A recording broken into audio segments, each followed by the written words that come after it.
Yo, what's good my game fanatics? Welcome to another Urban Gameplay gaming list video where I'm going to be reflecting on the game of the month for February 2015. I'm not gonna lie, I have been majorly disappointed with the amount of games that have been released so far in 2015. They haven't been rubbish, but let's face it, there hasn't been many exceptional standout games so far, so putting this list together each and every month, I'm finding it quite difficult. Luckily, I was able to pick 5 standout games of the month for February 2015, which I feel are good and definitely worth playing. As always, this list consists of games that I have actually played, so I do apologise if I've left out a game that you think I should have mentioned and have failed to put it on the list, but trust me, it's hard to play every single game that's released. As hard as this list was to put together, I still believe that in 2015 we will see some great titles hit our shelves and justify us spending all that money on the next gen console. But don't hold me to that, because obviously I am finding it extremely hard to even keep the hype going for all these new consoles. Anyway peeps, enough of me rambling on, let's get to it and let's reflect on what I consider the game of the month for February 2015.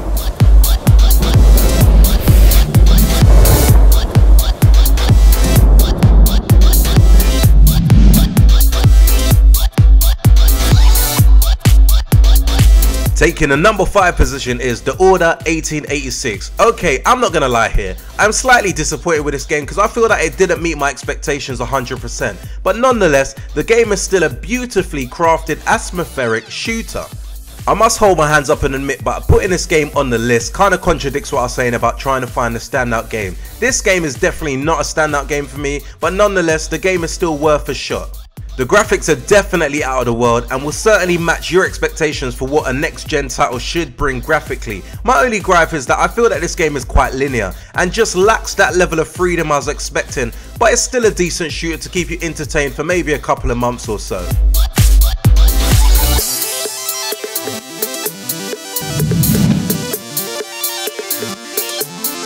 Taking position number 4 is Dead or Alive 5 Last Round.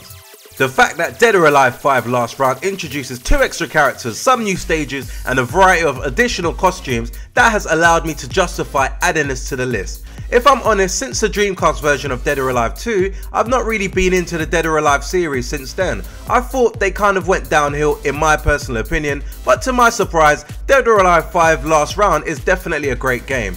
Okay, to me personally, Dead or Alive 5 does feel a little like a button basher and the counters are actually quite hard to pull off, so you can become frustrated at times with this game, but nonetheless it's still an entertaining and decent fighting game. There's a free to play option on the PS4 where you can buy extra fighters etc as you play along, so certainly worth a shot.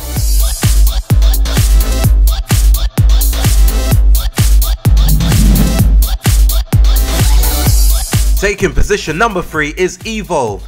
Turtle Rock Studios has definitely done a fine job with Evolve. I really love the concept behind the game where you can play the role as a hunter or the monster. I feel that Evolve has certainly matched my personal expectations of what I thought the game would be before it came out, and I would say it's definitely got hours of replay value for me. I do feel that if you play this with people who don't have a clue what they're doing, then you're severely going to get punished in this game. So it's certainly a team game that obviously requires the best talents to be playing with. It's not your typical Call of Duty shooter where your success isn't really determined by how good your teammates are. With all that aside, this is definitely worth a go and a great compliment to the next gen games catalogue, I would say. Check this out. Taking position number 2 is Monster Hunter 4 Ultimate. Okay, this game was originally released back in 2013 in Japan, so I nearly never included it in the list, but with the European and also North America release this month, I thought, you know what, I can get away with it. Now, Monster Hunter 4 Ultimate is definitely an exceptional game. The experience in this game is amazing, and if you're a fan of the previous entries, you'd absolutely love this game. In Monster Hunter 4 Ultimate, there are so many new elements such as new monsters, new weapons, various items, and so many areas to explore. Even with the online multiplayer option, you can't go wrong. Believe me when I say this is a must-play title.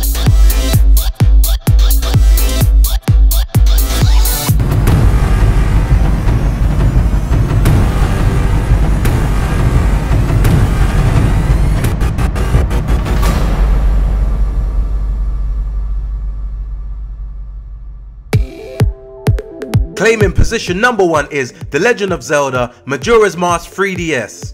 The Legend of Zelda Majora's Mask 3DS still packs a punch almost 15 years after its initial release back on the N64 in the year 2000. The Nintendo 3DS, in my opinion, has been an amazing success with all the big titles that have been released over the years, and this game is no exception when it comes to big titles. Reliving this awesome adventure is something else. The amended graphics are astounding, and the various tweaks with regarding the gameplay and game mechanics work remarkably well.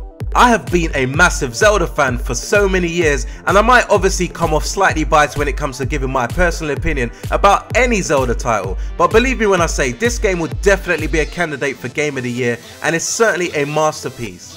Anyway peeps, as always, I appreciate you taking the time out to watch my video. Please like, subscribe or comment below and let me know what your Game of the Month for February 2015 were. Peace out. Check this out.